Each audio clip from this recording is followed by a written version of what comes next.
Hello and welcome back to Next Toppers commerce. मेरा नाम है रोहित पुरुषवानी और आज हम लोग देखने वाले हैं 10 PYQs as I promised in marathon के मैं अभी बस वीडियो लाने ही वाला हूं। तो this is 10 PYQs, most important PYQs from cash flow and ratios. 10 से ज्यादा है, पहले ही बता देता हूं, फिर बाद में मत बोलना 10 से ज्यादा ही है। ठीक है, तो चलो इसको करते हैं। और इस चैप्टर में जो बहुत अच्छे रेशियोज हैं, मतलब ऐसे रेशियोज जो मोस्टली रिपीटेटिव है, जैसे ही रेशियोज खत्म होगा मैं आपको वो भी बता दूंगा कि कौन से रेशियोज हैं जो आपको छोड़ के ही नहीं जाने हैं एग्जाम में, तो वो भी मैं अभी ही बता दूंगा, डोंट वरी। ठीक है, लेट्स स्टार्ट। देखो, रेशियोज को करने का एक तरीका होता है कि आपको जो इंफॉर्मेशन दी हुई है उस हिसाब से जितना आता है वो करो, डायरेक्टली कंक्लूजन पे जंप नहीं करना है। मैं पहला क्वेश्चन करता हूं, पहला देख लेना कि कर कैसे रहा हूं मैं। ठीक है, देखो, calculate opening and closing trade payables. तो यहां से मुझे पता चला कि मुझे कहीं ना कहीं ट्रेड पेबल से रिलेटेड चीजें करनी है, और ट्रेड पेबल से रिलेटेड एक ही चीज होती है, ट्रेड पेबल टर्नओवर रेशियो। जो कैसे आता है, ट्रेड पेबल कब बनेगा भाई, ट्रेड पेबल कब बनेगा, कब मैं लोगों को पैसा दूंगा। पेबल जब मैं कुछ उधार पे लूंगा, तो यहाँ पे क्या आ जाएगा, net credit. Net credit purchase, जब मैं उधार पे कुछ लूंगा तभी तो पैसे देने पड़ेंगे ना। तो net credit purchases upon upon क्या, average trade receivables, sorry trade payables, trade payables, average trade payables. ठीक है, अब मुझे पहले स्टेटमेंट से ये तो पता चल गया। दूसरा, टोटल परचेसेस दिए हुए हैं। सर टोटल परचेसेस का तो कुछ मतलब है नहीं, लिख लेता हूं फिर भी। टोटल परचेसेस 15 लाख के दिए हैं। ठीक है, ये टोटल परचेस है मेरे पास। अब क्या दिया है, cash purchases are 25% on credit purchases. अब इसमें से जो छोटा हो उसको आप एक्स ले लोगे। कैश परचेसेस आर 25% ना, तो यहां पे मैं कैश परचेसेस को एक्स ले लूंगा। कैश परचेसेस जो है, कैश परचेसेस जो है उसको मैं ले लूंगा एक्स, क्योंकि ये छोटा है।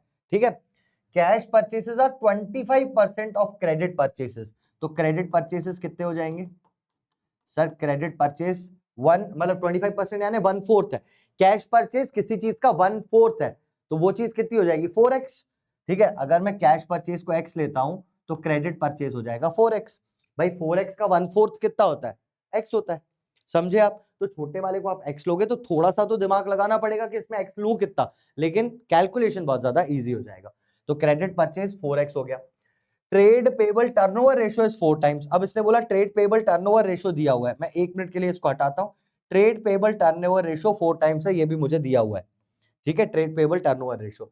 अब क्या करूं, closing trade payables are 2 times of opening trade payables, ये भी दिया हुआ है। ये जो एवरेज ट्रेड पेबल्स के लिए, closing trade payables are 2 times of opening trade payables. ठीक है, छोटा कौन सा है, closing trade payables are 2 times, तो क्लोजिंग तो बड़ा हो गया। तो ओपनिंग ट्रेड पेबल्स को एक्स ले लूं मैं, यहां पे मैं ले लेता हूं ओपनिंग ट्रेड पेबल। ठीक है, opening closing trade payables are 2 times of opening trade payables. तो अगर ट्रेड पेबल्स ओपनिंग के एक्स हैं तो क्लोजिंग के कितने हो जाएंगे, क्लोजिंग ट्रेड पेबल कितना हो जाएगा, सर लिखा हुआ है closing trade payables are 2 times, तो ये हो जाएगा 2x। ये चीजें मुझे पता थी, इतना मैंने कर लिया। अब यहाँ पे 4 दिया हुआ है, ये चीज दी हुई है। अब मैं आगे क्या करूं, तो यहाँ पे मुझे दिया हुआ था टोटल परचेस। टोटल परचेस, चलो मैं इस टोटल परचेस को ना ऊपर ही लिख देता हूं, क्योंकि करूंगा तो मैं वहीं पे। टोटल परचेस मुझे दिया हुआ है कितना, 15 लाख रुपए, 15 लाख ही था ना, 15 लाख मुझे टोटल परचेस दिया हुआ है। और यहाँ पे ये भी दिया हुआ है कि कैश परचेस और क्रेडिट परचेस कितने हैं। तो अब मैं करने क्या वाला हूं, सबसे पहले मैं ये निकाल लूंगा कि यहाँ पे क्रेडिट और कैश परचेस मुझे पता चल जाए। हमें पता है total purchase is equals to cash purchase plus credit purchase.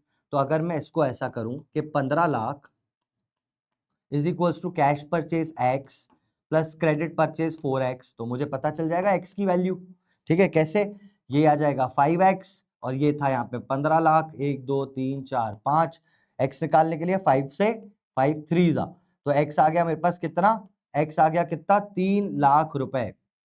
3 lakh रुपए आ गया x। तो मुझे पता चल गया सर कैश जो है वो है 3 लाख के, और क्रेडिट परचेस है 3 इंटू 4, 12 लाख रुपए के। ठीक है, 12 लाख रुपए का मेरे पास क्या आ गया, क्रेडिट परचेस। ये तो सर मुझे चाहिए भी, तो मैं क्रेडिट परचेस यहाँ पे डाल देता हूं 12 लाख रुपए।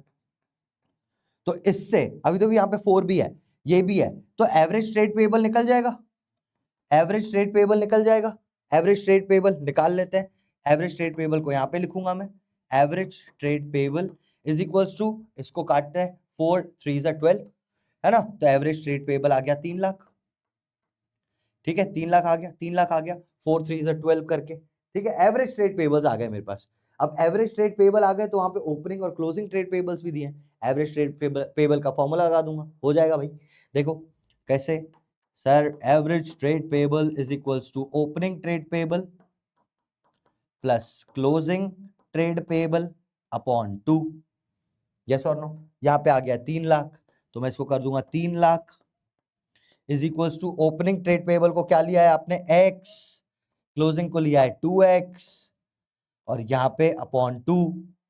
ठीक है 2 into 3, 2 into 3 6 lakh is equals to, आगे यहाँ पे ही कर देता हूं मैं, 2 3 6 लैक्स इज इक्वल्स टू, ये 6 लाख हो गया और ये हो गया 3x, तो x आ गया यहां से 3 2 6, तो x आ गया 2 लाख, आ गया x 2 लाख, तो ओपनिंग ट्रेड पेबल कितना हो गया 2 लाख और क्लोजिंग कितना हो गया सर 2 इंटू 2 लाख यानी 4 लाख। हो गया, खत्म हो गया आंसर। समझे आप किया कैसे, समझे आपके किया कैसे? आपको कुछ नहीं करना है, आपको जो दिया हुआ है बस उसको पुट ऑन करते चले जाओ, आपका आंसर खुद आपकी आंखों के सामने आ जाएगा। आपको नहीं जाना है बिल्कुल कि कहाँ पे करूं कैसा करूं। अब इस क्वेश्चन में जब ये सारी चीजें दी हुई थी तो मैंने सबसे पहले क्या किया, पहली लाइन पढ़ के ये वाली चीज कर ली। ठीक है ये वाली चीज पहली लाइन पढ़ के, दूसरी लाइन पढ़ के मैंने यहाँ पे ये लिख दिया कि हाँ ठीक है इसको कैलकुलेट कर देंगे। ट्रेड पेबल टर्नओवर रेशियो देख के यहाँ पे लिख दिया, closing trade payables are 2 times, ये मैंने यहाँ पे कर दिया। अब उसके बाद बस कैलकुलेशन बचती है, फिर मैं यहाँ पे गया टोटल परचेज के हिसाब से मैंने ये निकाल दिया क्रेडिट और कैश परचेजेस कितने हैं, फिर यहाँ से मुझे क्रेडिट परचेज पता चल गया, मैंने यहाँ पे डाल दी, है ना। उसके बाद यहाँ से एवरेज ट्रेड पेबल निकला, फिर एवरेज ट्रेड पेबल मैंने यहाँ पे डाल दिया। At the end of the day answer पे आ गया मैं। समझे? तो जो आ रहा है उसको करते चले जाना है इसमें। चलो नेक्स्ट क्वेश्चन ट्राई करते हैं।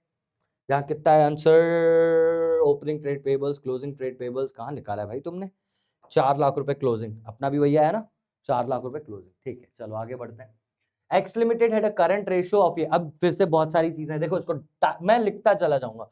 X limited had current ratio, sir current ratio मतलब current assets upon current liabilities, कितना दिया हुआ है 3.5/1।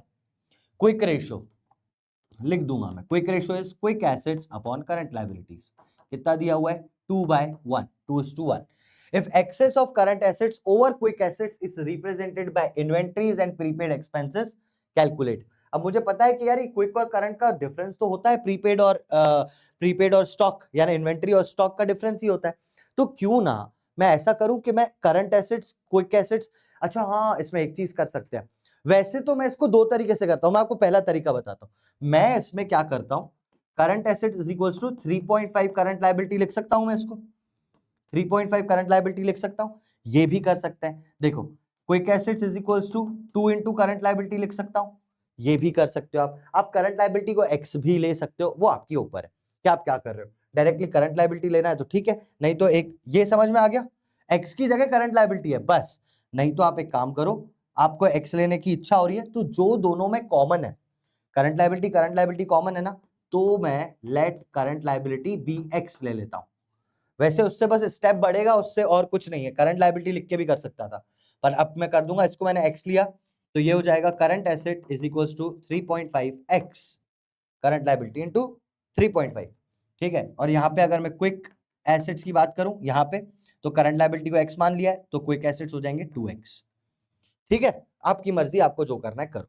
ठीक है, लेकिन अब यहाँ पे थोड़ा सा दिमाग लगेगा। कौन सा दिमाग? एक फॉर्मूला कि quick assets is equals to current assets minus stock, stock नहीं यहाँ पे इन्वेंट्री नाम से दिया हुआ है ना, हाँ, minus inventory minus prepaid expenses, ये तो हमें पता है। बस अब इसमें पुट कर देंगे तो एक्स आ जाएगा अपने पास। क्विक एसेट्स कितने लिए हैं हमने सर? 2x लिया है। करंट एसेट्स कितने लिए हैं? 3.5x लिया है। इन्वेंट्री और प्रीपेड कितना है? 16 और 8, दोनों को प्लस करके लिख दूं, 16 और 8 24, तो 24 मैंने यहाँ पे ले लिया। ठीक है, अब इसको यहाँ पे लेके जाऊंगा तो हो जाएगा -1.5x equal to -24,000, minus minus cancel, x is equals to 24,000 upon 1.5, ये पॉइंट हटाया, यहाँ ये 0 लगा दिया मैंने, 3 5 15, 3 8 24, 5 1 5 और 3 5 6 30, 0 0 0। ठीक है, तो कितना आ गया? 16,000 आ गया। x आ गया मेरा 16,000। x is equal to 16,000। x equal to 16,000। क्या मैं पुट कर सकता हूं? क्या मैं पुट कर सकता हूं कहीं? मुझे x मिल गया है, यहां पे मैं लिख दूं करंट लायबिलिटी। करंट लायबिलिटी तो मिल गई ना मुझे, वो x ही था, विच इज 16,000। और क्या निकालना है? करंट लायबिलिटी निकालनी थी पहले, तो करंट एसेट्स भी निकालने, तो करंट एसेट्स तो ले रखे हैं मैंने, 3.5 of x। Current assets is equals to 3.5 of x। निकाल लेता हूं, 3.5 इंटू x इज 16,000। कितना आ गया? 16 16 16 48 48 प्लस 8 48 56, तो ये आ जाएगा अपना 56। ठीक है, उसके बाद आ जाएंगे क्विक भी निकालने, क्विक एसिड्स। लो भाई, क्विक एसिड्स तो अपने पास पता है 2x है, 2x which is equal to 2 into x is 16,000, तो ये हो जाएगा 32,000। हो गया सारा, पूरा क्वेश्चन खत्म हो गया, पूरा क्वेश्चन खत्म हो गया। समझे आप? ये आपका आंसर आ गया यहाँ पे, ये तीनों चीजें ही आपका आंसर है। जो आता है मैं वही बोल रहा हूं, आप करते चले जाओ, आंसर निकल आएंगे बिल्कुल एज इट इज। यहां तक पढ़ के फिर ये मत सोचना करंट लायबिलिटी कैसे निकलेगी, खुद ही निकल जाएगी। ठीक है, चलो नेक्स्ट क्वेश्चन पे आते हैं। ये कितना आ रहा है? क्विक एसिड्स 32, हाँ तो ठीक है, बाकी सही होंगे, 56 एंड 16। ठीक है, next. From the following information calculate trade receivable turnover ratio. Trade receivable turnover ratio निकालना है पहले, तो आपको पता है ट्रेड रिसीवेबल टर्नओवर रेशियो के लिए क्या करेंगे? ट्रेड रिसीवेबल का मतलब जब हमको पैसा सामने वाले से लेना है, ये कब बनता है? Net credit sales. Net credit sales, तभी तो पैसा लेने का बनेगा ना यार, जब क्रेडिट पे सेल करोगे, अपॉन एवरेज ट्रेड रिसीवेबल्स। ठीक है, देखते हैं अब क्या क्या दिया हुआ है। सर हमें चाहिए क्रेडिट रेवेन्यू फ्रॉम ऑपरेशंस, ये दिया ही हुआ है क्रेडिट रेवेन्यू फ्रॉम ऑपरेशंस। वाह यार,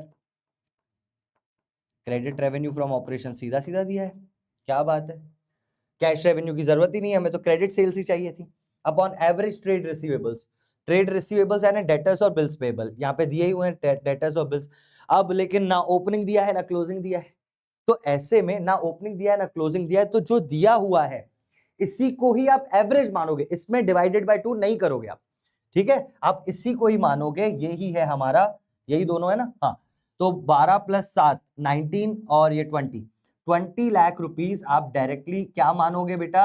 एवरेज ट्रेड रिसीवेबल्स। सब इसको एवरेज कैसे मान सकते हैं? एवरेज तो डिवाइडेड बाय 2 करके आता है ना, पर वो तब डिवाइड बाय 2 आता है जब ओपनिंग और क्लोजिंग हो, तो दोनों को प्लस करके डिवाइड बाय 2 करते हैं। है ही ओपनिंग, या हो सकता है ये क्लोजिंग ही हो, पता ही नहीं है ना, तो या तो ओपनिंग या तो क्लोजिंग दिया है, तो आप उसी को ही डायरेक्ट एवरेज मान लोगे। ठीक है, तो एवरेज को मैं यहां पे डायरेक्टली लिख देता हूं, एवरेज वाज 20 lakhs। चलो इसको करते हैं थोड़ा सा, देखते हैं कितना आ रहा है। आएगा तो 55/20, बाकी जीरोस कट जाएंगे, 5 4 5 11 11 और 4 4 2 8 30 बचा, 4 4 4 4 4 4 1 4 5 6 7 4 7 28 20 बचा, 4 5 तो आ गया अपने पास 2.75 आंसर।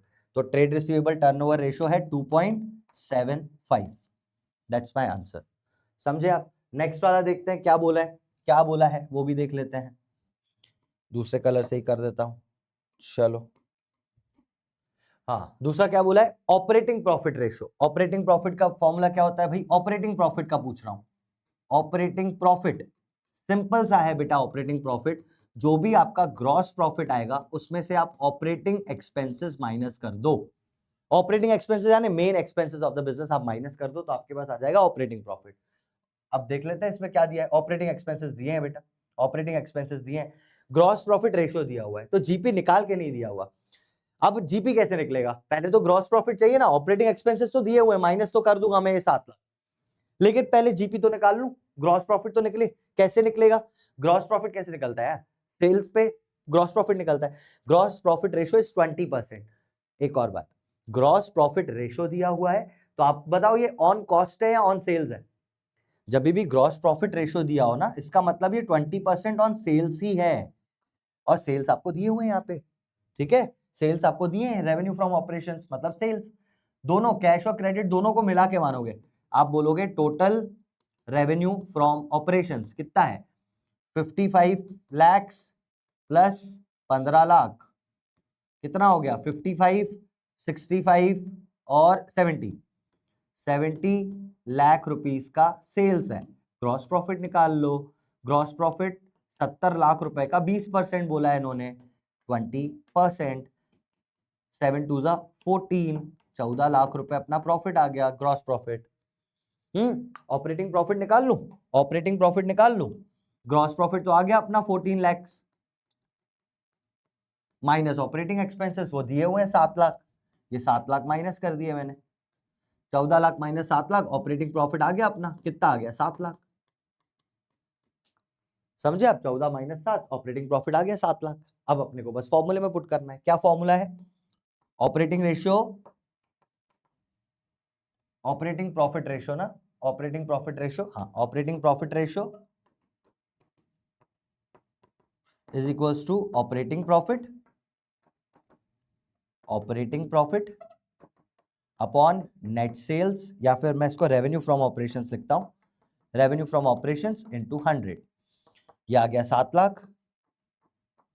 नेट सेल्स कितने थे अपने अभी अभी निकाल रखा है, total RFO is 70 lakhs into 100, 1 2 3 4 5, 1 2 3 4 5 6, 1 2 3 4 5 6 7 10, ये हो गया 10%। ऑपरेटिंग प्रॉफिट रेशियो इज 10%, हो गया खत्म, इतना सही आंसर था अपने पास, 10% आ गया अपना आंसर। समझे, बहुत ही सिंपल सा क्वेश्चन, बहुत ही सिंपल सा क्वेश्चन। ठीक है, नेक्स्ट क्वेश्चन पे आगे बढ़ूं मैं, समझ में आ गया। ऑपरेटिंग एक्सपेंसेस लिए है मैंने ऑपरेटिंग प्रॉफिट के लिए, 20% ऑन सेल्स ही होता है जब ग्रॉस प्रॉफिट रेशियो ऐसे स्पेसिफाई ना करें कि जीपी इज 20% ऑन कॉस्ट, इसका मतलब वो सेल्स पे ही है। ठीक है, चलिए नेक्स्ट क्वेश्चन पे आते हैं अपन, इस पे कितना आया 70 लैक्स, 10% आया ना एट में, ठीक।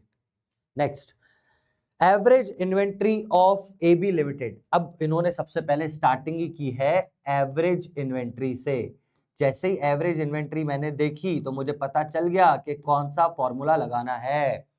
एवरेज इन्वेंट्री, भाई कौन सा फॉर्मूला लगेगा, एवरेज इन्वेंट्री किस चीज में यूज होता है, इन्वेंट्री टर्नओवर रेशियो में। क्या होता है inventory turnover ratio, COGS upon average inventory, COGS upon average inventory. Sir फॉर्मूले आपको याद कैसे, क्योंकि मैंने किए हैं, मैंने प्रैक्टिस किए तो याद हो गया, तुम भी प्रैक्टिस करो याद हो जाएगा, फॉर्मूले याद होना जरूरी है। वैसे मैं इस चैप्टर के बाद जस्ट इसी लेक्चर में रेशियोज के सारे क्वेश्चंस खत्म होंगे तो आई टेल यू के ऐसे 5-10 फॉर्मूले हैं जो याद करके ही जाना, उनमें से ही बनता है हमेशा, तो हो सकता है इस बार भी उसमें से ही बने, है ना। COGS upon average inventory, average inventory दी हुई है मुझे, and the inventory turnover ratio 6 times. अब मुझे इन्वेंट्री टर्नओवर रेशियो 6 टाइम्स दिया है, COGS मुझे नहीं दिया, एवरेज इन्वेंट्री दी हुई है 1 लाख, तो मैं पहले ही COGS निकाल के खत्म ना करूं, जो आ रहा है उतना तो कर दूं, 6 लाख रुपए मेरा COGS आ गया, जो आ रहा है। अभी तक तो मैंने क्वेश्चन भी पूरा नहीं पढ़ा, लेकिन इतना मुझे आता है इतना मैंने कर लिया। आगे क्या है, calculate the amount of revenue from operations if goods are sold at a profit of 25% on revenue from operations, 25% of sales revenue from operations, है ना। और अपने को क्या दिया है, COGS यानी कॉस्ट, है ना। तो कॉस्ट पे कैसे निकालोगे, यहां पे पहले ग्रॉस प्रॉफिट निकालना पड़ेगा। सर क्यों ग्रॉस प्रॉफिट निकालेंगे, बेटा देख हमको बोला है सेल्स निकालनी है, तो मुझे कॉस्ट दी हुई है, कॉस्ट में अगर मैं जीपी प्लस कर दूंगा, COGS प्लस जीपी कर दूंगा तो सेल्स आ जाएगी। अरे सेल क्या होती है बेटा, कि कितने रुपए की चीज थी प्लस उस पर कितना प्रॉफिट कमाया, यही तो प्लस करते हैं ना। तो कितने की चीज है वो तो मुझे पता है, प्रॉफिट कितना कमाया ये मैं निकाल रहा हूं, तो gross profit is equals to, अब मुझे COGS पे ही निकालना पड़ेगा, कॉस्ट पे कितना परसेंटेज मल्टीप्लाई करूंगा, ये तो बोला है 25% ऑन सेल्स, तो कॉस्ट पे जो होता है इससे बड़ा परसेंटेज होता है पहली बात तो, ठीक है। और कौन सा होता है वो टेबल मैंने आपको याद करवाया अभी अभी मैराथन में, वो याद आपको करना ही है ना, वो आपको करना ही है। वैसे मैं एक बार बता ही देता हूं, if something is 25% on sales, cost पे वो चीज हो जाती है 33.33%। अगर कोई चीज सेल्स पे 33.33% है तो वो कॉस्ट पे हो जाएगी और ज्यादा यानी 50%। और भी कुछ होते हैं जैसे 20% ऑन सेल्स तो इट इज 25% ऑन कॉस्ट। अगर something is 16.66% on sales it is 20% on cost. तो ये अभी भी मैराथन में भी मैंने आपको याद करवाया, तो ये तो करना जरूरी है। अब क्यों करना जरूरी है उसका रीजन है, हमको बोला है 25% सेल्स पर। सर 25% सेल्स पर सेल्स का तो फिगर ही नहीं दिया ना, मुझे तो कॉस्ट का फिगर दिया है। तो मुझे कौन सा लगाना पड़ेगा रेशियो, मतलब परसेंटेज, 33.33% यानी 1/3, है ना। तो सीओजीएस इंटू 33.33% अगर मैं करूंगा तो आंसर मेरा सही आएगा। सीओजीएस है 6 लाख इंटू 33.33% हटाने के लिए 100, तो ये 3 टाइम्स आता है, 3 2 6, तो जीपी आ गया 2 लाख। मतलब वो 33.33 का मतलब 1/3 ही होता है, 1/3 ही किया है मैंने, 2 लाख, है ना। अब निकाल लो आप सेल्स, यानी revenue from operations is equals to sales is equals to COGS plus gross profit. COGS था आपका 6 लाख, ग्रॉस प्रॉफिट आपने अभी अभी निकाला 2 लाख, तो रेवेन्यू फ्रॉम ऑपरेशंस हो गया 8 लाख। और कुछ करना था, बस इतना ही तो करना था, हो गया डन। 8 लाख रुपए अपना निकल गया रेवेन्यू फ्रॉम ऑपरेशंस। डन है भाई, समझ आ गया। जो जो दिया हुआ है वो करते जाना है, ये टेबल अच्छी तरह याद करना है, टेबल को भूलना नहीं है बिल्कुल भी। भाई मैराथन में भी बताया, यहाँ पे भी बता रहा हूँ, मतलब है तो चीज इंपॉर्टेंट, बहुत ज्यादा इंपॉर्टेंट है ना, इस चीज को याद करके ही जाना है, भी बहुत सिंपल चीज। चलिए आगे बढ़ते हैं। 8 lakh is the answer, 8 lakh is the answer. Let's go forward. From the following information calculate interest coverage ratio. क्या फाइंड करना है बेटा, इंटरेस्ट कवरेज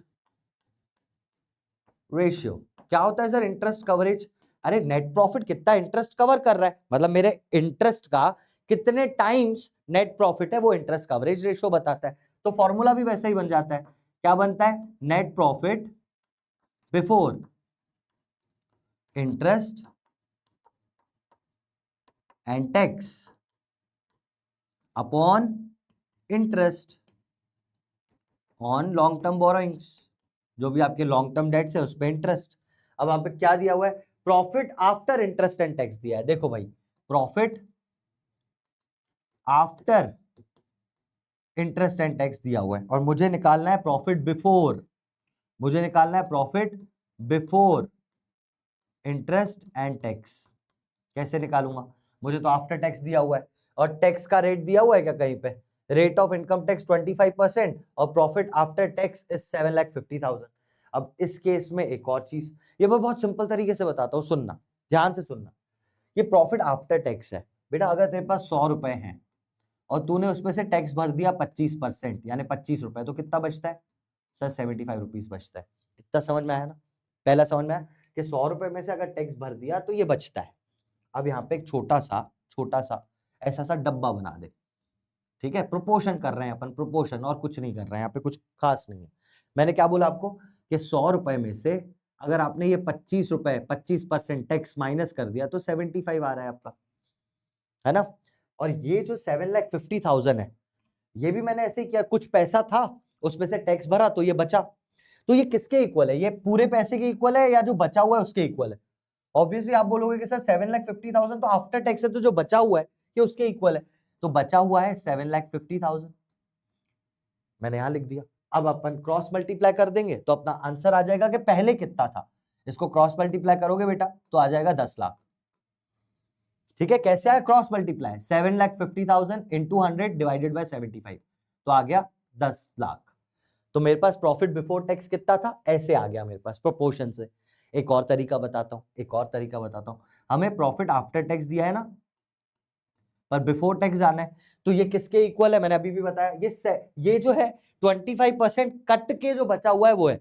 तो अगर 100 में से 25% कट गया तो बचा कितना, 75%, और निकालना कितना है मुझे, पूरा 100%। अगर आप ये भी करोगे करोगे तो बेटा वहां पे भी वही, लेकिन अगर ऐसे फॉर्मूले से करोगे तो भी आपका प्रॉफिट बिफोर टैक्स आ जाएगा 75 वंस है, और ये 160, 1 2 3 4 5 6 आएगा वही चीज। अब दो मेथड बता दिया आपको, जो सही लगे। भाई मैंने अपने बैचेस वगैरह में ये डब्बे मेथड से करवाया है, डब्बा मेथड, तो इजी लगता है, बाकी तुम्हारी मर्जी, तुम्हें जैसे करना है, बुक्स में ऐसे मिलेगा आपको, है ना। तो ये हो गया 10 लाख रुपए आपके पास आ गया profit before tax. Profit before interest and tax लिखा है मैंने, लेकिन चलो ये लिखे रहने दो। ये जो मेरे पास आया है 10 lakh, it is profit before tax, लेकिन मुझे तो चाहिए profit before interest and tax. तो उसके लिए क्या करना पड़ेगा, इस प्रॉफिट बिफोर टैक्स में से इंटरेस्ट भी माइनस हो चुका है पहले से ही, तो उसको प्लस करना पड़ेगा इंटरेस्ट। अरे भाई इंटरेस्ट भी प्लस करूंगा तब जाके तो मैं profit before interest and tax पे जाऊंगा। बिफोर वो देने से पहले, वो माइनस करने से पहले वाली चीज पे जा रहा हूं, तो जो चीज माइनस कर दी है उसको प्लस करना है। इंटरेस्ट कितना है, इंटरेस्ट कितना है 9% डिवेंचर्स 8 लाख रुपए के, तो 72,000 रुपीज हमारा इंटरेस्ट भी होगा। तो 72,000 रुपीज इंटरेस्ट प्लस कर दिया, ये आ गया मेरे पास profit before interest and tax. ये आ गया profit before interest and tax 10,72,000। 10,72,000 आ गया profit before interest and tax, जो मुझे यहाँ चाहिए। Profit before interest and taxes 10,72,000। और इंटरेस्ट कितना है, इंटरेस्ट तो अभी अभी निकाला मैंने, यहाँ पे रहा इंटरेस्ट 72,000। इससे कर देंगे डिवाइड, ठीक है। एक बार डिवाइड, अब डिवाइड करने में मुझे लगेगा टाइम, तो मैं देख लेता हूँ सही है कि नहीं। इट इज 1072 अपॉन 72 14.89 टाइम्स, तो ये आ जाएगा 14.89 टाइम्स, ठीक है। बस that's your answer, that's your answer, ठीक है। समझे, ये तो काफी इजी था, इजी था, लेकिन यहाँ पे ये जो कैलकुलेशन है ये आपके एग्जाम के लिए बहुत ज्यादा इंपॉर्टेंट है, profit before interest and tax calculate करना, क्योंकि आपको क्वेश्चन में दिया है आफ्टर इंटरेस्ट एंड टैक्स। तो बिफोर पे जाने के लिए दोनों चीजें प्लस करनी पड़ेंगी, टैक्स निकलेगा ऐसे और इंटरेस्ट आपको अलग से निकालना पड़ेगा। ऑलराइट, चलिए आगे बढ़ते हैं। अब आगे बढ़ते हैं। X limited has a current ratio of 3:1। चलो यहाँ पे करता जाता हूँ। X has a current ratio. Current ratio का मतलब होता है sir current assets upon current liabilities is equals to 3/1 and quick ratio of 2/1. Quick ratio यानी quick assets upon current liabilities is 2/1.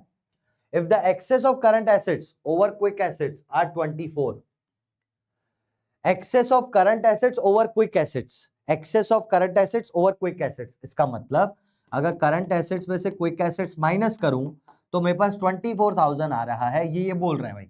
Access of current assets, excess of current assets over quick assets, quick से current कितना ज्यादा है, 24 ज्यादा है, ठीक है भाई। Calculate current assets and current liabilities, ठीक है कर लेते हैं, यहाँ पे क्या ही दिक्कत है। करंट एसेट निकाल लेता हूं मैं, कितना आएगा, अब मैं इसको एक्स नहीं ले रहा, अब मैंने आपको जैसा बताया था वैसा ले रहा हूं, 3 करंट लायबिलिटी और quick assets is equals to 2 current liability. Common वाले कोई एक्स लेना था ना, नहीं ले रहा एक्स में, डायरेक्ट उसको करंट लायबिलिटी ही लिख दिया मैंने। तो 3 करंट लायबिलिटी 2 करंट लायबिलिटी, और यहां से मेरा आंसर आ रहा है, देखो 3 current liability minus 2 current liability is equals to 24,000। तो मेरी करंट लायबिलिटी निकल आई ना यार, 3 माइनस 2 इज 1, करंट लायबिलिटी आ गई 24,000। मुझे पता चल गया कि 24,000 मेरी करंट लायबिलिटी है। अब करंट लायबिलिटी आ गई है आपके पास, यहाँ पे पुट करो और अपने रेशियोज निकाल लो, करंट एसेट्स और करंट लायबिलिटीज निकाल लो। ये देखो यहाँ पे मैं पुट कर दूंगा, करंट एसेट कितना था 3 इंटू करंट लायबिलिटी, तो करंट एसेट आ गया 3 इंटू करंट लायबिलिटी 24,000। तो ये कितनी आ गई मेरे पास, करंट एसेट कितने आ गए, अलग से लिखो नीचे, अलग से लिखो नीचे, करंट एसेट्स आ गए मेरे पास 0,0,0, 3 4 12, 1 3 2 617, तो 72,000 करंट एसेट्स। और क्विक एसेट्स आ गए मेरे पास कितने, क्विक एसेट्स भी निकालने थे ना, करंट लायबिलिटी निकालना है, करंट एसेट निकालना है, वैसे तो निकाल दिया, करंट लायबिलिटी करंट एसेट निकालना है, क्विक एसेट्स निकालना है, तो भी आप 24 को मल्टीप्लाई कर दोगे तो एनीवे ये 48 आ जाएगा, निकालना ही नहीं था वैसे, बट ये that's your answer, that's your answer. समझे आप, इजी सा है ये, बहुत ज्यादा इजी सा है, इतना कठिन नहीं है वैसे, ठीक है। चलो ये हो गया। उसके बाद from the following compute total assets to debt ratio. पहले मैं ये देख लेता हूं, ये 24 72 ही है ना, 72 करंट एसेट्स 24 करंट लायबिलिटी, ठीक है। Total assets to debt ratio कहां करूं, यहीं पे कर देता हूं, टोटल एसेट्स टू डेट, नाम में ही छुपा हुआ है भाई, टोटल एसेट्स और डेट करना है। देख लेते हैं क्या टोटल एसेट्स दिए हुए हैं। सर नॉन करंट एसेट्स दिए हैं, करंट एसेट्स भी दिए हैं, तो जब दिए हैं तो दोनों को प्लस कर देंगे, दोनों को प्लस कर देंगे, आ जाएंगे टोटल एसेट्स। कर देता हूं मैं यहीं पे 5,0,0,437,516 आ गया टोटल एसेट्स। और डेट क्या होता है, तो डेट मैंने आपको बताया, डेट मतलब long term borrowings plus long term provisions. Debt मतलब लॉन्ग टर्म प्रोविजंस और लॉन्ग टर्म बोरोइंग्स दोनों दिए हुए हैं, दोनों दिए हुए हैं, दोनों को प्लस कर दूंगा, यानी 4,50,000 आ गया आंसर। कितना आया, 3 0 हटा दिए मैंने, 675 अपॉन 450 कितने टाइम्स जा रहे हैं? वैसे 5 से जा रहे हैं, और 5 से छोड़ो 15 से भी जा रहे हैं। 15 से करूँ डायरेक्ट? 15 3 जा 45 0 15 60 कितने? 15 4 जा 60 और 75 15 5 जा 75। वाह यार, इससे भी चला गया। 5 6 जा 35 9 जा 45 3 3 जा 6 3 3 जा 9 3 2 जा 6 सॉरी 3 2 जा 6 3 3 जा 9 3/2 बचा, तो 2 1.5 आ गया भाई। Total assets to debt ratio is 1.5 times. 1.5 times answer आ गया अपना। ठीक है, दोनों अपने निकल गए यहाँ पे। इजी था, इजी था। नेक्स्ट वाले पे जाते हैं, नेक्स्ट वाले पे जाते हैं। कितना था ये? 1.5:1। ठीक है। Calculate the current ratio and debt equity ratio from the following information. Current ratio भी निकालना है और डेट इक्विटी भी निकालना है। ठीक है। करंट रेशियो का मतलब होता है current assets upon current liabilities. कुछ दिया हुआ है क्या करंट एसेट्स? करंट एसेट दिया हुआ है यार, करंट एसेट दिया हुआ है। करंट लायबिलिटी नहीं दी हुई, लेकिन वर्किंग कैपिटल दिया हुआ है। तो वर्किंग कैपिटल का फॉर्मूला भी हमें पता है। वर्किंग कैपिटल क्या होता है? Working capital current asset minus current liability होता है। तो अपने को क्या दिया है? वर्किंग कैपिटल दिया है 2 लाख, करंट एसेट दिया है 4 लाख, माइनस करंट लायबिलिटी। इसको मैं यहाँ पे लाऊंगा 4 लाख को, तो ये माइनस का 2 लाख बचेगा, is equals to minus current liability. तो करंट लायबिलिटी आ गई 2 लाख रुपए। चलो इधर मैं पुट कर देता हूँ, करंट लायबिलिटी तो सर 2 लाख रुपए आ गई। करंट एसेट दिया ही हुआ था 4 लाख, हो गया 2:1। ये हो गया करंट रेशो। करंट रेशो तो हो गया। डेट इक्विटी करना है, डेट इक्विटी अलग कलर से कर देंगे। डेट अपॉन इक्विटी, ये होता है डेट इक्विटी रेशो। डेट मतलब लॉन्ग टर्म डेट और लॉन्ग टर्म प्रोविजंस। देखते हैं क्या दिया हुआ है इसमें। क्या दिया हुआ है? Non current assets, current assets, working capital, non current liabilities. अब ये बहुत बढ़िया क्वेश्चन है। इसमें ना आपको डेट दिया है ना आपको इक्विटी दिया है, लेकिन आप कैसे निकालोगे? देखो ऐसे निकालोगे, ऐसे निकालोगे। देखो पहली बात तो जो नॉन करंट लायबिलिटीज है, डेट का मतलब क्या है यहाँ पे? देखो होता क्या है, मैं आपको पहले पूरा ही बता देता हूँ। टोटल एसेट्स अगर देखने हैं, ये टोटल लायबिलिटी। अगर टोटल एसेट्स देखने हैं तो नॉन करंट एसेट्स और करंट एसेट्स यहाँ पे आते हैं। यहाँ पे आता है इक्विटी, नॉन करंट लायबिलिटी और करंट लायबिलिटी। ओके, ये आता है यहाँ पे। क्वेश्चन में क्या दिया? नॉन करंट लायबिलिटीज दी है, तो ये नॉन करंट लायबिलिटीज ही डेट होता है। डेट, डेट नाम से नहीं दिया, लेकिन डेट तो नॉन करंट लायबिलिटी होता है। टोटल डेट क्या होता है? टोटल डेट क्या होता है? वो कमेंट में बता मुझे, टोटल डेट क्या होता है? अगर डेट नॉन करंट लायबिलिटी है तो टोटल डेट कितना होगा? क्या होता है? मतलब फॉर्मूले के हिसाब से बता, टोटल डेट कितना होता है वो तुम बताओ, कमेंट्स में बताओ। देखूं तो तुम्हें आता है कि नहीं, क्योंकि आएगा एग्जाम में टोटल डेट वाली चीज है। चलो, तो डेट तो दिया हुआ है non current liability. Non current liability यानी डेट, इसको मैं लिख देता हूं 12 लाख। सर इक्विटी कैसे निकालें? इक्विटी निकालने के लिए क्या करना पड़ेगा? अब आपको बहुत सारी चीजें यहाँ पे पता चल गई हैं। जैसे करंट एसेट्स आपको पता चल गए 4 लाख रुपए के, नॉन करंट एसेट्स आपको दिए हुए हैं 16 लाख रुपए के। तो इससे आपका टोटल ये निकल गया कि टोटल एसेट्स 20 लाख रुपए के। बैलेंस शीट पे ही बता रहा हूं, छोड़ फॉर्मूला, इजीली दिमाग से समझ। टोटल एसेट्स 20 लाख के, मतलब टोटल लायबिलिटी भी 20 लाख की हुई। दोनों एसेट्स और लायबिलिटी बराबर ही होते हैं। अब इस साइड से क्या दिया है? ये दिया है नॉन करंट लायबिलिटीज कितनी? 12 लाख रुपए ये दी हुई है। क्या मुझे करंट लायबिलिटी दी हुई है? नहीं दी हुई थी, लेकिन निकाली थी मैंने, निकाली थी, ये रही करंट लायबिलिटी 2 लाख रुपए निकाली थी। अब देखो, जब 5 चीजों में से 4 चीजें तो मुझे मिल गई हैं, तो मुझे इक्विटी मिल जाएगा ना। 20 लाख में से ये 2 और ये माइनस कर दो, फॉर्मूला क्या हो जाएगा? यहाँ पे अगर फॉर्मूला ही चाहिए तो टोटल एसेट्स मतलब टोटल लायबिलिटी ले ली मैंने एक तरीके से। टोटल लायबिलिटी में से मैंने non current liability, total liability में से, रुको माइनस करने दो, माइनस कर दिया नॉन करंट लायबिलिटी और करंट लायबिलिटी, तो मेरे पास इक्विटी आ गया। अब ये फॉर्मूला क्या है? इतने फॉर्मूले रटोगे क्या? क्या मतलब फॉर्मूला रटने का? ये चीज सबसे सही है ना। इक्विटी आ गया टोटल एसेट्स यानी 20 lakh minus non current liability 12 lakh और ये 2 लाख। भाई ये एल बनाया मैंने, थोड़ा देख लेना, पूरा पूरा नहीं लिखा है। 12 2 14 लाख माइनस करना है तो 6 लाख बचेगा इक्विटी। तो इक्विटी में मैंने कर दिया 6 लाख और ये मेरा आंसर आ गया डेट अपॉन इक्विटी 2 टाइम्स। वैसे टाइम्स में क्यों कर रहा हूँ? टर्नओवर रेशियो थोड़ी ना है।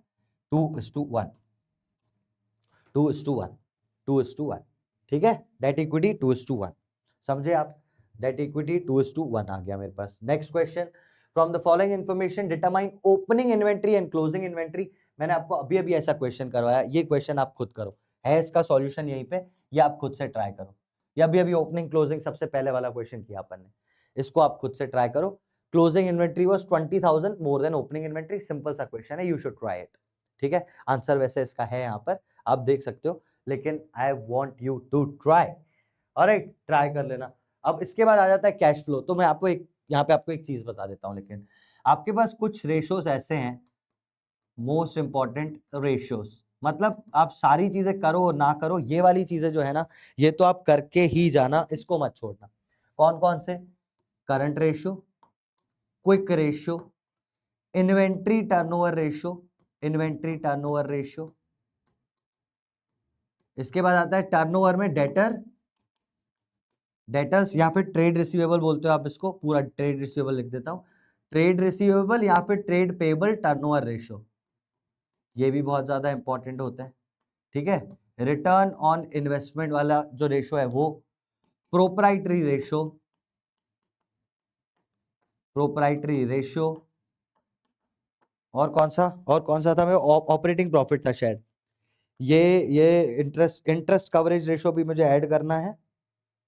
हाँ, interest coverage ratio, interest coverage ratio,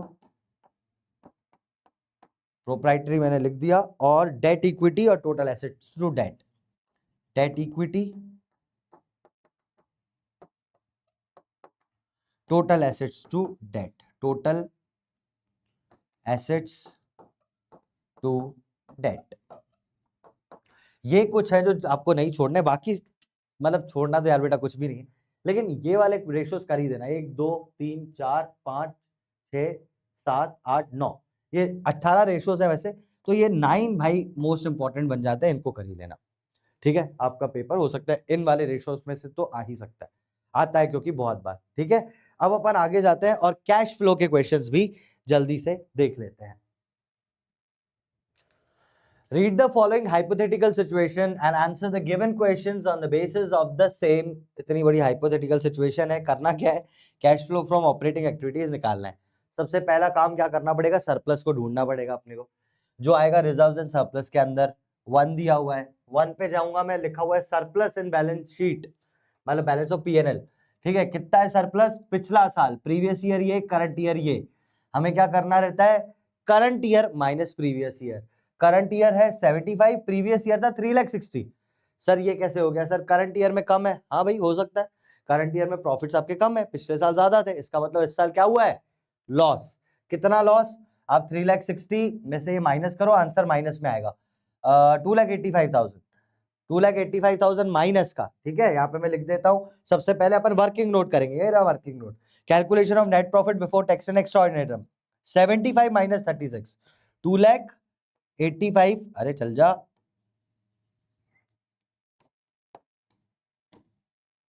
क्या हो गया सर, हाँ 2,85,000 माइनस का।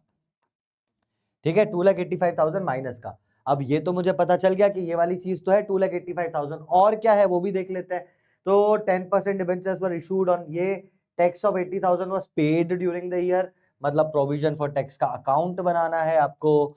ठीक है, डिबेंचर्स हैं, डिबेंचर पे इंटरेस्ट भी है, सरप्लस ये वो, इसमें क्या करना रहता है आपको, ट्रांसफर टू जनरल रिजर्व नाम की अगर चीज है तो उसको आपको ऐड करना रहता है। कोई डिविडेंड है, इंटरेस्ट है, डिविडेंड है, इंटरिम डिविडेंड है, और प्रोविजन फॉर टैक्स है, उसको आपको प्लस करना पड़ता है। अब प्रोविजन फॉर टैक्स तो थोड़ा थोड़ा सा मुझे दिख रहा है यहाँ पे कि प्रोविजन फॉर टैक्स के अमाउंट्स भी हैं और यहाँ पर टैक्स भी है। तो सबसे पहले प्रोविजन फॉर टैक्स अकाउंट बना दूं, छोटा सा यही बना देता हूं। क्या बनाना है अपने को, प्रोविजन फॉर टैक्स। अब मुझे पता है ओपनिंग बैलेंस यहाँ पे आता है, क्लोजिंग बैलेंस यहाँ पे आता है, क्योंकि प्रोविजन है, क्रेडिट बैलेंस है। ओपनिंग बैलेंस कितना है इसका, 21, opening balance is 2,10,000, closing balance is 2,04,000, 2,04,000।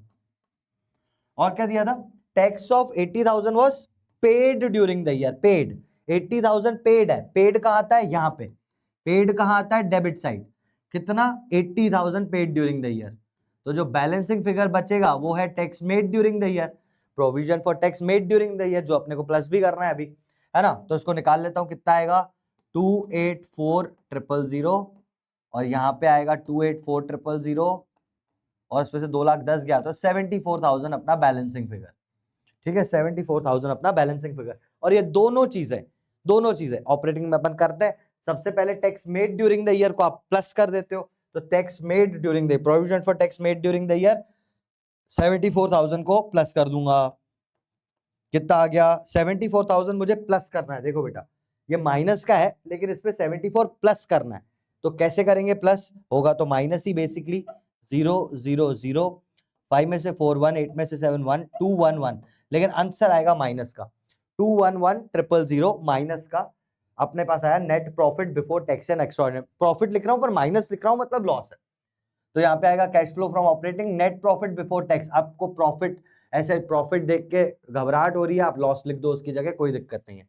वैसे भी आंसर अगर मैं माइनस में लिख रहा हूं मतलब कोई दिक्कत है नहीं। 211,000 वैसे भी माइनस में लिखूंगा मैं, है वो लॉस ही। ठीक है, पहली चीज हो गई। अब ये बनाना जरूरी था। अब यहाँ से ये जो टैक्स मेड और टैक्स पेड है, ये मेड तो अपन ने डाल दिया, पेड क्या करते हैं? ऑपरेटिंग में आखिरी में माइनस कर देते हैं। तो दोनों चीजें करके खत्म करो, मेरे कहने का मतलब ये है। 80,000 पेड में माइनस कर दूंगा, tax paid during the year 80,000 minus करूंगा मैं यहाँ पे।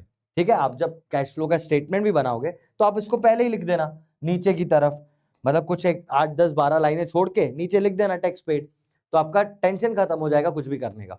ठीक है, अब देखो ये टैक्स पेड वाली चीज तो हो गई खत्म। और क्या करना है? तो और अपन आगे देखेंगे तो 10% डिवेंचर्स वर इशूड, ये भी करना है।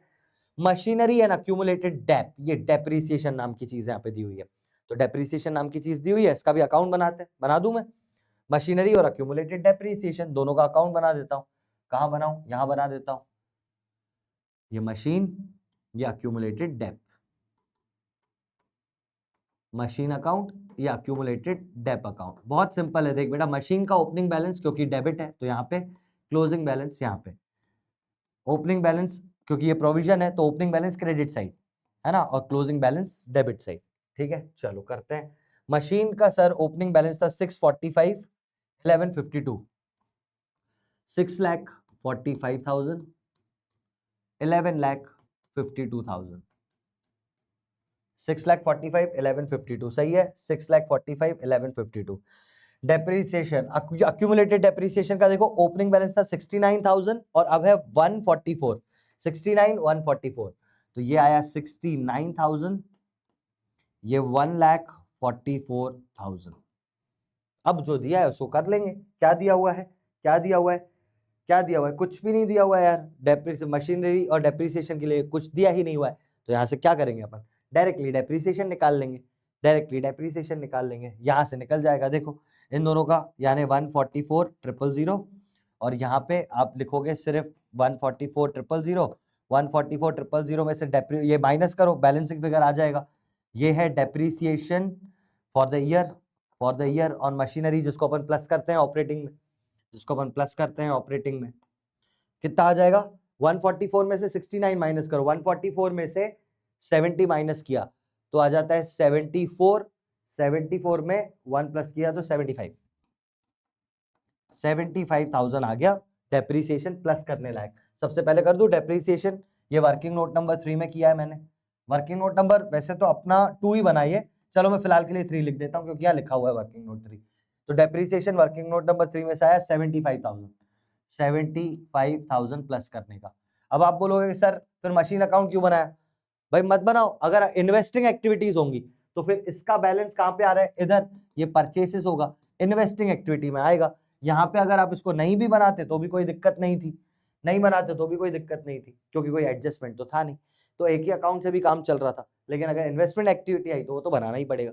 आपकी आदत यही होनी चाहिए कि आप दोनों बना रहे हो, नहीं यूज हुआ कोई दिक्कत नहीं। ठीक है, तो एक चीज तो ये हो गई। अब दूसरा देखेंगे कि क्या है, ये वाला पॉइंट मुझे बहुत अखर रहा है। 10% डिबेंचर्स वर इशूड ऑन 31 मार्च। तो मुझे पता है इंटरेस्ट नाम की एक चीज आती है, और इंटरेस्ट जो पे करते हैं वो फाइनेंसिंग एक्टिविटी होती है, पर यहां से हम माइनस कर चुके होते हैं इसलिए वापस उसको प्लस करते हैं। तो ये इंटरेस्ट आएगा कितना? 10% debentures were issued on 31 March. Debentures पे जाना चाहिए अपने को, ये रे डिबेंचर्स। वैसे तो यहां से भी देख देता हूं, लॉन्ग टर्म बोरिंग्स 2 ही दिया हुआ है, तो 2 के अंदर लॉन्ग टर्म बोरिंग्स, ये रहा डिबेंचर। डिबेंचर लिख रहा है 10% और लिख रहा है कि ये जो इशू हुआ है ना, ये इशू ये इशू देखो कब हुआ, डेट पे थोड़ा ध्यान देना। 10% डिबेंचर्स वर इशूड ऑन 31 मार्च 2021। 2021 यानी प्रीवियस ईयर ही इशू हो गए थे सर, ये प्रीवियस ईयर ही इशू हो गए थे। मतलब 1,80,000 था प्लस 60,000 भी उसी दिन इशू हो गया। बेटा हम कब बना रहे हैं, 31 मार्च 2022 पे बैठे हैं भाई। जो चीज एक पे इशू हुई है, अभी तुम 1 साल पूरा तुम्हें कंप्लीट हो गया, तो उस पे भी तो ब्याज दोगे। तो आप 1,80,000 पे भी ब्याज दोगे और 60,000 पे भी इंटरेस्ट दोगे, ठीक है। क्यों, क्योंकि वो 21 को ही इशू हो गए थे। तो आईओडी कितना आएगा, इंटरेस्ट ऑन डिबेंचर्स, चलो मैं आईओडी, फिर तुम 11th में ना पहुंच जाओ इंटरेस्ट ऑन ड्रॉइंग्स पे। इंटरेस्ट ऑन डिबेंचर्स कितना आ जाएगा सर, हम निकालेंगे 1,80,000 प्लस ये 2,40,000 पे निकालेंगे। मैं इसमें नहीं जा रहा हूं, आप ऐसा मत सोचना कि मैं क्लोजिंग पे निकाल रहा हूं। मुझे पता है कि ये जो 60 एक्स्ट्रा है ना, ये भी तभी इशू हो गया था। ऐसा क्लोजिंग पे वैसे नहीं निकालते, निकालते तो ओपनिंग पे ही है, पर ओपनिंग पे ही 60 पहले से इशू हो गया था, इसलिए मैं उस पर निकाल रहा हूँ 10%। 10% ये ना, हाँ। तो 24,000 का इंटरेस्ट आ गया, 10,000, हाँ 24,000 का इंटरेस्ट आ गया। अब ये 24,000 का जो इंटरेस्ट आया है मेरे पास, ये फाइनेंसिंग एक्टिविटी है, वहां से माइनस होता है, यहाँ पे वापस प्लस हो जाएगा। तो इंटरेस्ट ऑन डिवेंचर्स आप प्लस कर दो, वर्किंग नोट बना दो इसके लिए। अब और कोई वर्किंग नोट बनाया नहीं था तो उसको 2 नाम दे देता हूँ, 3 तो वो वाला हो गया ना, 1 ये वाला हो गया, 1 ये हो गया, इसको 2 नाम देता हूँ। Interest on debentures 24, interest on debentures 24, interest on debentures ले भाई, देखो 4 तक पता नहीं कैसे इतने वर्किंग नोट बनाते हैं।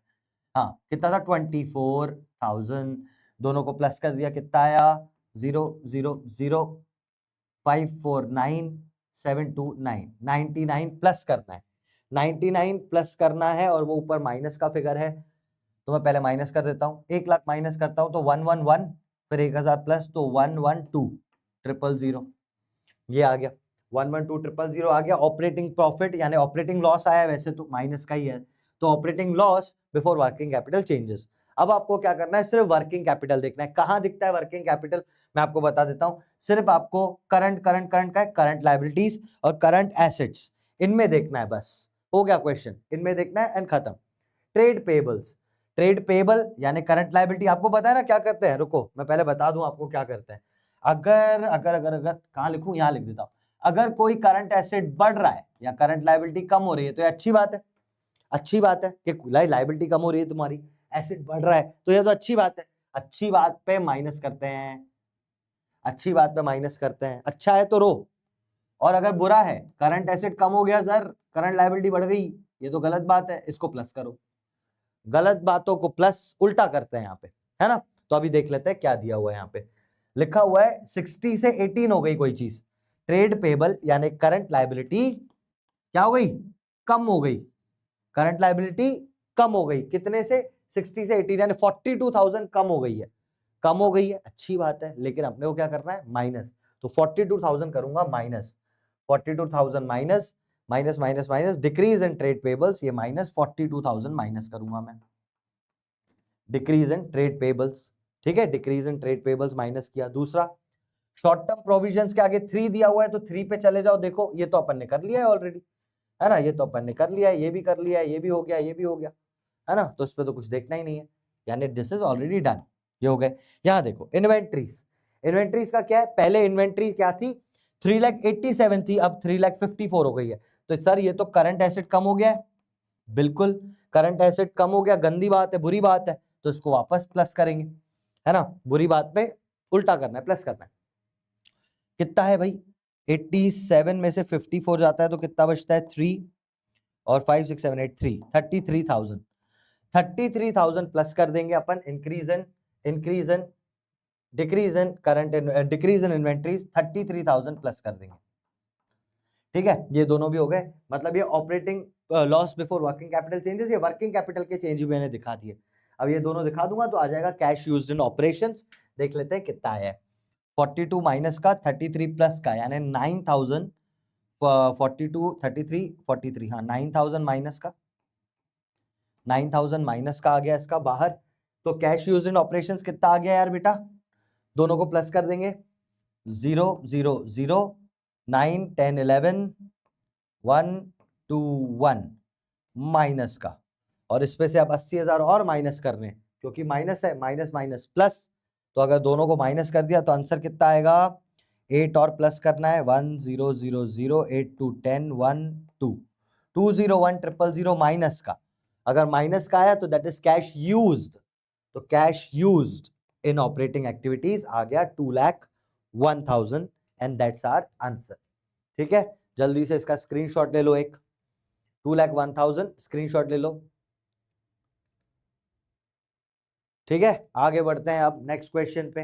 इसके सारी चीजें मैंने बनाई दी थी। नेक्स्ट एक और क्वेश्चन आया। अब इस ये क्वेश्चन कैसे आ सकता है कि इन्वेस्टिंग निकालो फाइनेंसिंग निकालो, है ये 6 मार्क्स का क्वेश्चन, 6 मार्क्स का क्वेश्चन है, लेकिन 3 मार्क्स में डिवाइडेड है। ठीक है, देखते हैं कैसा है। From the following information calculate cash flow from investing activities. ठीक है भाई, ये इन्वेस्टिंग का लिए दिया हुआ है पूरा। फिर ये सेकंड पॉइंट दिया है फ्रॉम फाइनेंसिंग एक्टिविटीज। ठीक है, तो मैं इन्वेस्टिंग के लिए इसको अलग कर दिया, पहले देख लेते हैं। From following information calculate cash flow from investing, machine और अक्यूमुलेटेड डेप्थ बनाने ही पड़ेंगे दोनों, कोई ऑप्शन ही नहीं है आपके पास। तो यहाँ पे मशीन बना दो, यहाँ पे अक्यूमुलेटेड डेप्थ बना दो। ये हो गया मशीन अकाउंट, ये बना accumulated depth account. Opening balances आपको पता है, इसके जाएंगे यहाँ पे, क्लोजिंग जाएगा यहाँ पे। अक्यूमुलेटेड डेप्रिसिएशन का ओपनिंग जाएगा यहाँ पे, क्लोजिंग जाएगा यहाँ पर। ठीक है, मशीनरी एट कॉस्ट, ओपनिंग कौन सा है बेटा, देख 2023-24, तो ये हुआ प्रीवियस ईयर, अरे हट जा, ये हुआ प्रीवियस ईयर, ये हुआ करंट ईयर।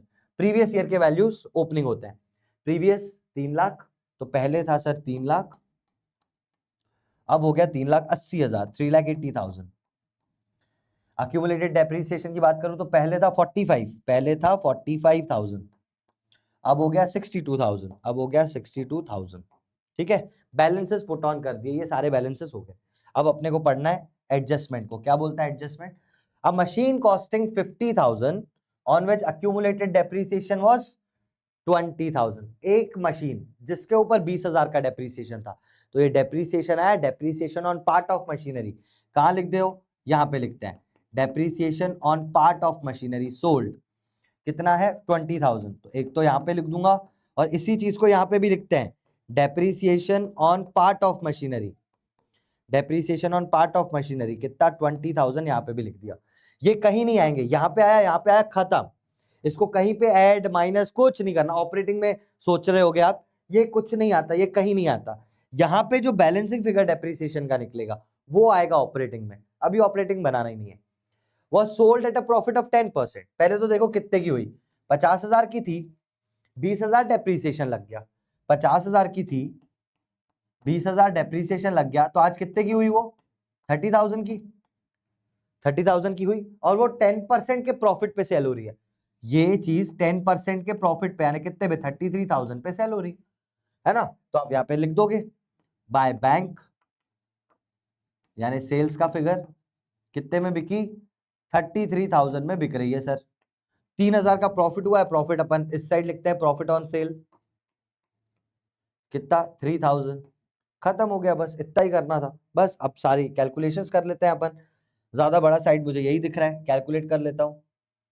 3,000, 3 4 5 5 और 8 5 और 8 5 और 8 13 1 4,33,000 इस साइड आ रहा है, 4,33,000 इस साइड भी लिख दूंगा।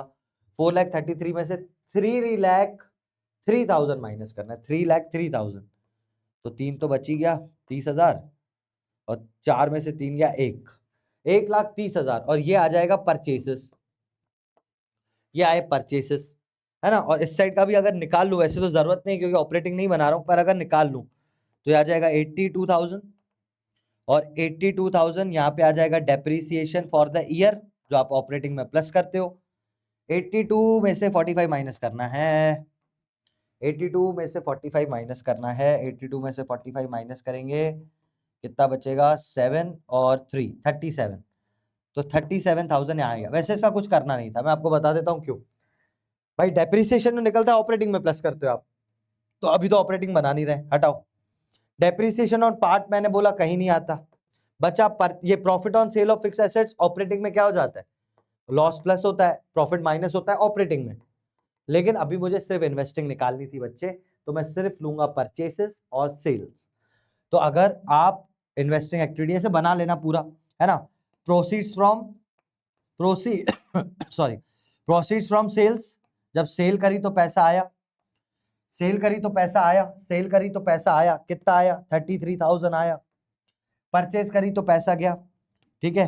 Purchase of machinery, purchase of machinery, purchase of machinery कितना हुआ 1,30,000 रुपए गया सर मेरे यहां से, ये गया। नेट क्या इफेक्ट आया 1,30,000 जाने का 33 आने का, तो इफेक्ट आएगा 97,000 का, और वो भी माइनस, मतलब cash used in investing activity, investing activity में कैश यूज हो रहा है। हो गए, मिल गए 3 मार्क्स, ठीक है। चलो ले लो स्क्रीनशॉट लो रुको मैं उस साइड जाता हूं, ले लो स्क्रीनशॉट। नेक्स्ट पे आते हैं। From the following information calculate cash flow from financing activities. Financing देख लेते हैं अपन। इंटरेस्ट पेड ऑन डिवेंचर्स दिया हुआ है, फाइनेंसिंग के लिए तो सिंपल, कोई और एडजस्टमेंट नहीं है ना यार, तो डायरेक्टली देखते हैं। इक्विटी शेयर 8 लाख से 12 लाख हो गया। बेटा एक चीज याद रखना, जब इक्विटी शेयर बढ़ रहा हो तो आपको सिक्योरिटी प्रीमियम जरूर देखना है।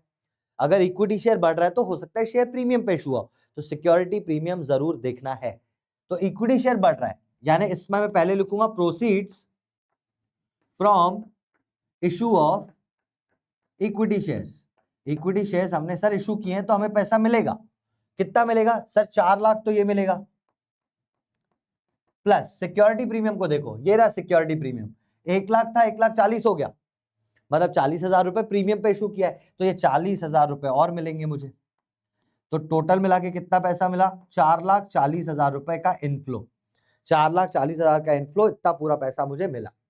दूसरा 11% डिवेंचर्स, तो डिवेंचर्स क्या है, पहले 4 लाख थे अब 3 लाख हो गए, मतलब 1 लाख के डिवेंचर्स रिडीम हुए और कोई प्रीमियम और रिडम्पशन वाली कोई चीज दी नहीं हुई है, तो 4 से 3 हो गए, यानी 1 लाख रुपए का डिवेंचर रिडीम है। तो यहां मैं लिख दूंगा डिवेंचर्स रिडीम्ड, कितने परसेंट है 11% डिवेंचर्स रिडीम्ड, कितने के 1 लाख रुपए के रिडीम हुए, यानी 1 लाख रुपए मेरे यहां से गया, 1 लाख रुपए मेरे यहां से गया।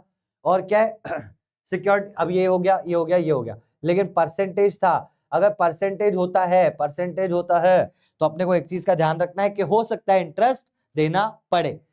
यहां पे नीचे इंटरेस्ट पेड ऑलरेडी लिखा था, इसीलिए मैं इसको इग्नोर कर रहा हूं बस। अगर नहीं लिखा होता तो सर, नहीं लिखा होता तो क्या करते, अगर ये नहीं लिखा होता तो ये जो 4 लाख है ना, इस पे मैं इंटरेस्ट देता, और मैं मानता कि ये 1 लाख रिडम्पशन आखिरी दिन पे हो रहा है, तो 4 लाख पे 11% देता मैं। लेकिन अभी इन्होंने बोल रखा है चलो भाई इंटरेस्ट पेड है 40,000, तो मैं डायरेक्टली लिखूंगा इंटरेस्ट पेड, इससे मेरा पैसा जाता है, कितना गया 40,000, ये 40,000 गया, 40,000 माइनस हो गया।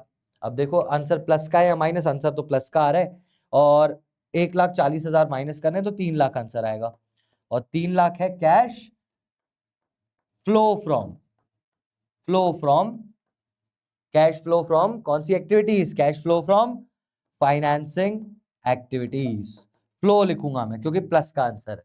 ऑलराइट, ऐसा हो गया, कुछ जल्दी से इसका भी स्क्रीनशॉट लो। चलिए आगे बढ़ते हैं हम। अब एक और क्वेश्चन है, ये क्वेश्चन आप लोग ट्राई करो, इसमें करना क्या है मैं आपको बता देता हूं।